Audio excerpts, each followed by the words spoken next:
لا الہ الا اللہ محمد رسول اللہ۔ لوگ کہیں گے یار یہ کسی مشہور شخصیت نے بات کی ہے، معمولی بات تو ہر آدمی ہے۔ میں اس پہ ایک واقعہ سنا کے بس بات ختم کرتا ہوں، پھر یہ تشریح حدیث کی انشاءاللہ اگلے ہفتے دوبارہ بیان ہوگی۔ تو وہ واقعہ یہ ہے کہ وہ ایک جو ہے نا، وہ پہلے سن چکے ہیں آپ لوگ، ایک مولانا صاحب نے فتویٰ دیا، نیم مولانا تھے، انہوں نے فتویٰ دیا کتا حلال ہے۔ کیا فتویٰ دیا؟ یہ لطیفہ برائے لطیفہ نہیں ہے، واٹس ایپ پہ کسی صاحب نے ابھی کلپ بھیجا مجھے، اس میں ایک صاحب تقریر کے دوران یہ کہہ رہے ہیں، ایک مولوی صاحب سے مناظرہ کر رہے ہیں، اور مناظرے میں یہ کہہ رہے ہیں کہ بنی اسرائیل میں جو بنی اسرائیل ہے نا قرآن میں، اس سے ہم لوگ مراد ہیں، یہودی مراد نہیں ہے۔ اور دلیل یہ تھی صراط الذین انعمت علیہم، اے اللہ ان لوگوں کے راستے پر چلا جن پر تو نے انعام کیا۔ اور ایک جگہ قرآن میں آتا ہے یا بنی اسرائیل اذکروا نعمتی التی انعمت علیکم، اے بنی اسرائیل اس نعمت کو یاد کرو جو میں نے تم پر نعمت کی۔ تو پتہ چلا نعمت کس پر ہوئی تھی؟ بنی اسرائیل پر۔ اور اللہ کہہ رہے ہیں ان لوگوں کے راستے پر جن پر نعمت ہوئی، تو کس کے راستے پہ گویا چلنے کا حکم دیا جا رہا ہے؟ یہودیوں کے راستے پہ۔ لے بھیا کہاں سے کہاں ملا دی۔ اور مولوی صاحب بےچارے ہکا بکا ہو گئے ایک دم بیٹھے ہوئے۔ ظاہر ہے ہر وقت ہر آدمی کے ذہن میں جواب نہیں ہوتا۔ تو اب یہ ایک نئی چیز مارکیٹ میں آ گئی۔ اب انعام کا لفظ تو قرآن میں اور جگہ بھی استعمال ہوا ہے۔ قرآن میں آتا ہے اولئک الذین انعم اللہ علیہم من النبیین والصدیقین والشہداء والصالحین۔ ایک مخصوص نوعیت کا انعام کسی قوم پر ہو جائے تو اس سے یہ لازم نہیں آتا کہ انعام یافتہ بن گئی ہے یہ قوم۔ قرآن میں یہ بھی تو ہے وغضب اللہ علیہم، اللہ کا ان پر غضب ہوا، وباؤوا بغضب من اللہ، یہ اللہ کے غضب کو لے کے لوٹیں۔ یہ بھی تو بنی اسرائیل کے بارے میں ہے۔ اور اللہ کہہ رہے ہیں کہ تم پر اللہ کا انعام ہوا تھا مگر تم نے اس نعمت کی قدر نہیں کی۔ یہ بھی ہے قرآن میں جگہ جگہ۔ پتہ چلا انعام یقیناً ہوا ہے مگر یہ وہ انعام یافتہ قوم ہے جن سے وہ نعمت چھینی گئی ہے۔ اور صراط الذین انعمت علیہم میں جن انعام یافتہ لوگوں کا ذکر ہے ان سے وہ نعمت مراد ہے جو ابھی ہے ان کے پاس، چھینی نہیں گئی ہے۔ تو خیر اس پر ابھی کہنے کے لیے بہت کچھ ہے، لیکن اس کا کلپ اتنا ہٹ ہوا ہے، اس بندے کو کوئی بھی دنیا میں نہیں جانتا تھا مگر اب ساری دنیا اس کو پہچاننے لگی ہے۔ یہ بھی ایک مارکیٹ میں نے اس کا جواب دیا، میں نے کہا کیا جواب دوں؟ میں نے کہا ایک نئی فلم ہے جو مارکیٹ میں ریلیز ہوئی ہے، تو کوئی بھی چیز اس قسم کی آئے گی لوگ دیکھیں گے اس کو۔ یہ انٹرنیٹ کا اصول ہے، لہذا انٹرنیٹ پر اگر کسی کے ویورز زیادہ ہیں تو اس کی علامت نہیں ہے کہ یہ بندہ بھی بہت اچھا ہے، اس کو یہ ہے کہ کن لوگوں نے اس کو زیادہ سنا ہے۔ پڑھے لکھے طبقہ نے زیادہ سنا ہے یا آلتو فالتو چرسی ہیروئنچوں نے؟ بعض دفعہ ہیروئنچ تو بہت ہیں، پڑھے لکھے لوگ کم ہوتے ہیں۔ تو وہ اس نے مولوی صاحب نے فتویٰ دیا کہ کتا کیا ہے؟ حلال۔ بھائی یہ کیا ہوا؟ بھائی بہت ہی نئی فلم آئی ہے مارکیٹ میں۔ اب لوگ اس کے پاس جاتے، بھائی دلیل کیا؟ کہہ رہے ایسے نہیں، بڑے سے بڑے مولوی کو لے کر آؤ، میں مناظرہ ہراؤں گا اس کو، اور لاکھوں کے مجمع میں مناظرہ کروں گا میں۔ دو چار آدمیوں کے سامنے مناظرہ کرنے والا، اب مولوی لوگ بھی ڈر گئے یار کہ بہت ہی مضبوط دلائل ہوں گے کہ سب کے سامنے ہمیں ذلیل کرے گا یہ۔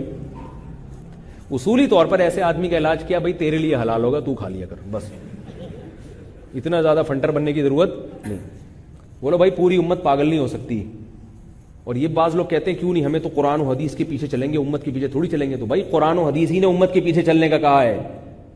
وَيَتَّبِعْ غَيْرَ سَبِيلِ الْمُؤْمِنِينَ، اللہ فرماتے ہیں جو مسلمانوں کے راستے کو چھوڑ دے گا، نُوَلِّهِ مَا تَوَلَّىٰ، جہاں جا رہا ہے جانے دیں گے، وَنُصْلِهِ جہنم، اور جہنم میں داخل کریں گے۔ تو اللہ نے بتایا کہ مومنین کے راستے پر چلنا ہے، علماء صلحاء کے راستے پر چلنا ہے۔ تو قرآن و حدیث کی ایسی تشریح جو پوری پبلک ایک طرف اور آپ قرآن کی تشریح کر رہے ہیں تو وہ خود قرآن ہی کی آیت کے خلاف ہے۔ آئی بات سمجھے؟ تو پوری دنیا کہہ رہی ہے کتا حرام ہے۔ اب اگر کوئی مولوی آتا کہ کہتا ہے کتا حلال ہے تو لفٹ نہیں کراؤ، پھر وہ کہے نا ہاں اپنے باپ دادا کے دین پہ چلتے، انہوں نے بولا ہاں ہم باپ دادا کے دین پہ چلتے ہیں، کیونکہ یہ مشرکین بھی تو یہی کیا کرتے تھے، باپ دادا کے دین پہ چلتے تھے۔ تو ان سے بولو وہ ان کے وہ مشرک باپ دادا کے دین پہ چلتے تھے، ہم توحید پرست باپ، میرے ابا کے سہ روزہ بھی لگا ہوا ہے، چلہ بھی لگا ہوا ہے، ٹھیک ہے نا؟ وہ والے ابا سے ہمارے ابا کو کمپیئر مت کرو۔ تو پوری دنیا ایک طرف جا رہی ہے اور یہ آئے ہیں اسلام سمجھانے کے لیے ہم کو۔ تو مولوی صاحب نے شور مچا دیا کتا حلال ہے۔ اب وہ کوئی بھی جا رہا ہے، اب مولوی لوگ ڈر رہے ہیں کہ یار کوئی کہہ رہے لاکھوں کے مجمع میں اور ملک کے سب سے بڑے شخصیت سے میرا مناظرہ ہوگا، بڑے سے بڑے عالم کو لے کر آؤ پھر بات کرو۔ ہر آدمی ڈر گیا اور فوراً یہ بات پھیلنا شروع ہو گئی، بھائی کوئی بہت بڑی فلم آئی ہے، بھائی کتا ہے، مولوی تو ہمیں بیوقوف بناتے ہیں، کوئی اس سے بحث کرنے کے لیے بھی تیار نہیں ہے، آؤ نا میدان میں، آؤ نا۔ وہ مولوی بیچارہ بھی ڈر رہا ہے کہ یار پتہ نہیں کیا کہے آگے سے۔ ہر وقت ہر بات ذہن میں نہیں ہوتی انسان کی، اور ہار ہی نہ جائیں کہیں. تو اب جناب وہ لوگ جا کے علماء کو پھر پنچ کرتے ہیں کہ بھئی آپ جائیں نا، آپ ڈر کیوں رہے ہیں، آپ جائیں نا، آپ ڈر کیوں رہے ہیں. تو ایسے ہی ہوتے ہوتے کسی ایک مولوی صاحب کو تیار کر لیا. مولوی صاحب بیچارہ ڈرتے لگے یار، کیونکہ وہ تو چاہ رہے تھے مولوی صاحب چھپ کے مناظرہ، اور وہ کیا کہہ رہا ہے کھلے عام مناظرہ ہوگا، اخبار میں پہلے اطلاعات جائیں گی، منادی ہوگی، ساری دنیا اکٹھی ہوگی، پھر ہوگا. اب پوری دنیا میں چرچا، بھائی وہ ایک بندہ آیا ہے فلاں نام ہے اس کا، اور وہ کہہ رہا ہے کتا حلال ہے اور کھلے عام مناظرہ کر رہا ہے. سب جگہ اس کا چرچا، ابے پتہ ہے کون ہے، ابے پتہ ہے کون ہے. یہ مولوی صاحب اسٹیج پہ آ کے کانپتے ہوئے بیٹھے ہیں کہ یار بڑا کانفیڈنس ہے اس میں پتہ نہیں کیا کروں گا. تو وہ جب وہ آگے بیٹھے ہیں انہوں نے کہا ہاں بھائی کتا کے حلال ہونے کے آپ ذرا دلائی پیش کیجئے. ٹھیک ہے، ڈر بھی رہے ہیں کہ پتہ نہیں کیا پیش کر دے یار، کوئی ایک حدیث پیش کریں، کوئی قرآن کی آیت. اس نے کہا بھائی لوگوں بات یہ ہے کتا حرام ہے. کتا کیا ہے؟ بات یہ مجھے کوئی جانتا ہی نہیں تھا. کہیں سے گزروں نہ کوئی سلام کرتا ہے نہ کوئی ادھار دیتا ہے. دنیا میں ہر آدمی کی عزت ہو رہی ہے، کوئی کہاں نکل گیا، کوئی کہاں نکل گیا، ہم وہیں کے وہیں، ہمیں کوئی پوچھتا ہی نہیں.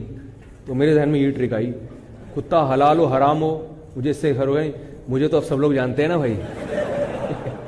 جہاں سے گزروں گا سب کہیں گے نا بھائی السلام علیکم، اور یہی ہو سکتا السلام علیکم، نکل لیے پتہ نکل لیے. ٹھیک ہے نا. تو یہ کیا ہے، کمپنی کی مشہوری کے لیے. تو یہ شر کی بات تھی نا، پوری امت سے اختلاف، تو یہ فوراً مارکیٹ میں پھیل گئی. تو ایسے ہی ہوتا ہے یوٹیوب پہ جو شر کی بات ہوتی ہے وہ فوراً ہٹ کرتی ہے. سبسکرائب کیجئے ہمارے چینل اور دبائیے بیل کا آئیکن تاکہ آپ کو ریگولر نوٹیفیکیشن اپڈیٹس مل سکے. اللہ اکبر، لا الہ